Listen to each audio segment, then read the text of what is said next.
Not regurgitating the past, we're sowing seeds into what is ours.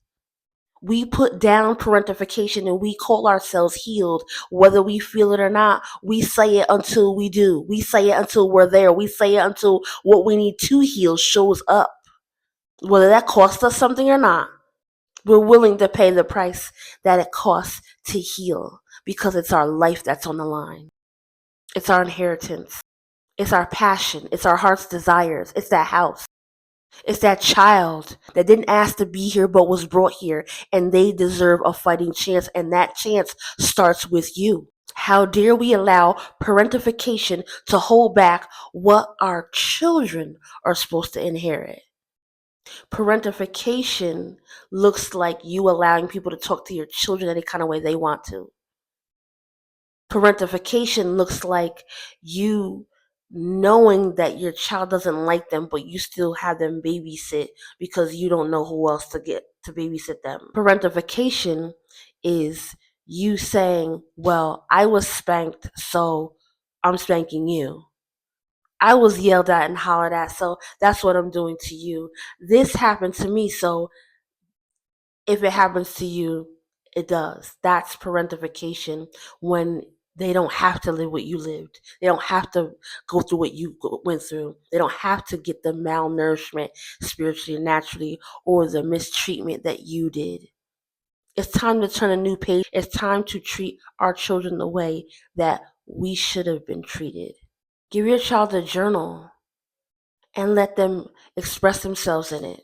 Give your child an outlet where they get to not only express themselves, but let it all go. Like you needed to let it all go.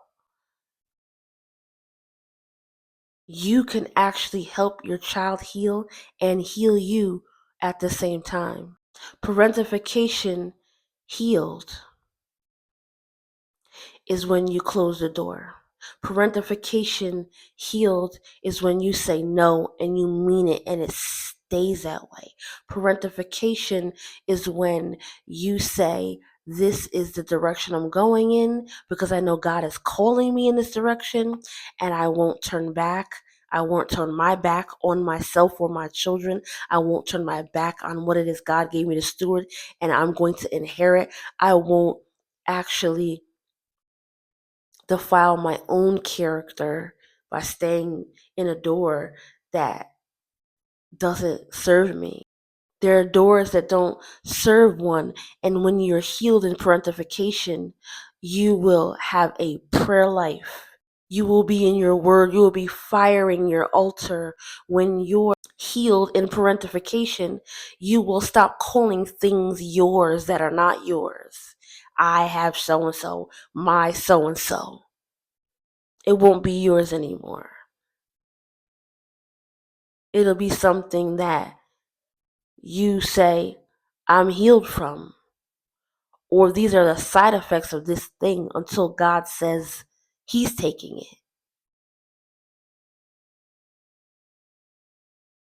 Parentification healed is where no one, nowhere could ever break a boundary with you ever again. Because you were willing to stick up to your mother, your father, and say, I won't deal with that anymore. The person that birthed you that was supposed to love you a certain way, you were able to actually stick up to them. No one could ever break a boundary after that. You were actually willing to say, this is it. You've shown and proved who you are and what I am to you, and that's nothing, or that's a source for energy for you to steal from. All you've been is a thief all that person's life. And so you made the decision to say, I won't be stolen from, mistreated, misdirected, miseducated, or missed anymore. You'll just miss me. That's what parentification healed looks like. Parentification healed looks like, I'm going to take the steps and pay for a therapist. I'm going to take the steps and pay for a life coach. I'm going to take the steps and get a mentor. because I know that I can't do it all alone. I'm not supposed to. No one is supposed to heal alone. That's not healing. It is not. I'm not telling you have to pay money. I'm not telling you have to work extra or go this route or bend your back or bend backwards just to get this or get there.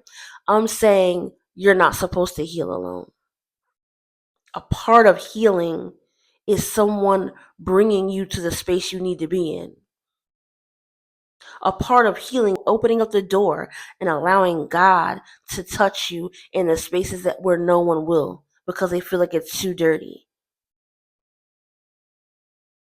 You're healing with God. You're healing with who God sent you. And then you're graduating to a new level of bringing someone in and having a relationship and bringing that to levels where you were at. Now you're holding someone's hand and batoning them and cheering them into a space of being healed yourself because you just came out of healing. So healing is all about doing it with God and who you're bringing out when you've come out of your healing. That's the final stage of healing, is who you bring out after you're healed. Healed does not just end with you, and it doesn't just involve you. You are mistaking and lying to yourself or allowing someone to lie to you if you think that healing is just with you. You don't have the capability. Staying away is not healing. There's work to be done while you're staying away. There's some erasing that has to be done and some recalibrating and some unlearning that has to happen while you stay away. It's not enough to just stay away. It's not enough to just close the door and say, no, that's not my life anymore. You have to now do the deeper core work. How are you doing deeper core inner work and you've never seen it before? How? I'll wait. How are you healing in spaces that you've never felt before? How are you graduating without a teacher? How are you showing up to levels where you can tell somebody else, yeah, you can do it too? And you've never seen anyone do it before. How? There's no happenstance in healing. There's no coincidences in healing.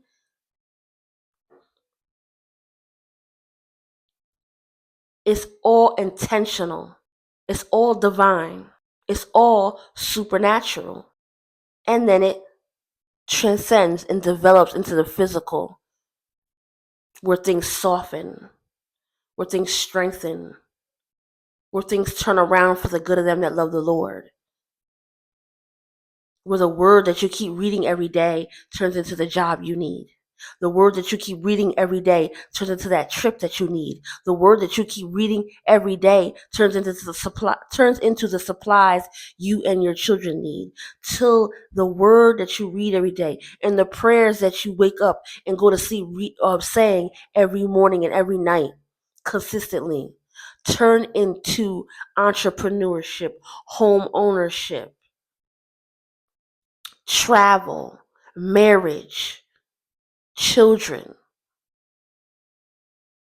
It turns into a ring on your finger like you've never seen before. It turns into another chapter of you being the best wife, mother, sister, brother, cousin that you could ever be. You look in the mirror and you don't even recognize you because you've come to such a place of beauty and healing because God has now given you that instead of ashes. God's word says that I would have lost heart, I would have lost belief unless I had known that I would be healed and be saved and would win in the land of the living. How are you believing? Where is your belief in your faith coming from? Just you? How? There's no way that you develop a supernatural faith that gets you out of spaces and places that you don't want to be in, then that means that you're God and you don't need him. And that's not true. You represent him. You look like him. You're made in his image. There's a level of faith, absolutely. And it gets stronger and better and bigger and brighter until people can even see it on your face. But it begins with you asking him for it. It begins with you saying, God, let me see me the way you see me. It begins with you saying, God, cut off who I can't let go of. Close the door and completely obliterate the door so it doesn't exist anymore to the relationships that I know are hurting me. It comes with a full surrender. Kind of faith that it takes to build buildings, to help the homeless, to build homes, to be an internationally known entrepreneur. That kind of faith comes from just you? No. That kind of faith comes from being on your face. It comes from laying prostrate and just being full of tears. What do you know about tears on your neck?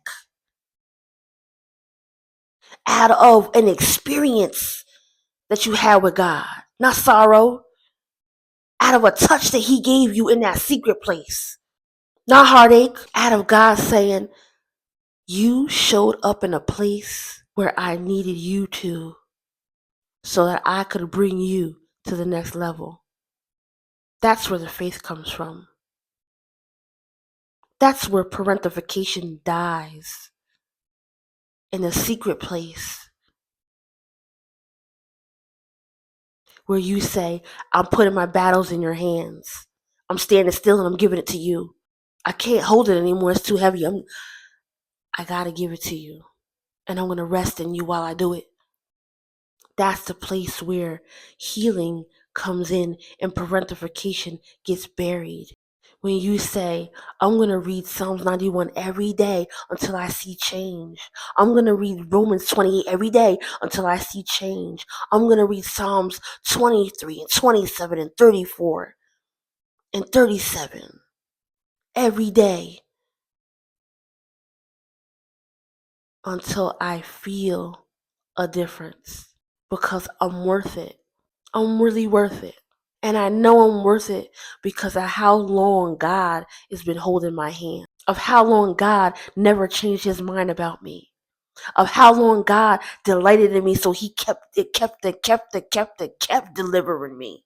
I know I'm worth it because God had a plan and he's still sticking to it. He's moving all else out of the way so his plan can come to pass.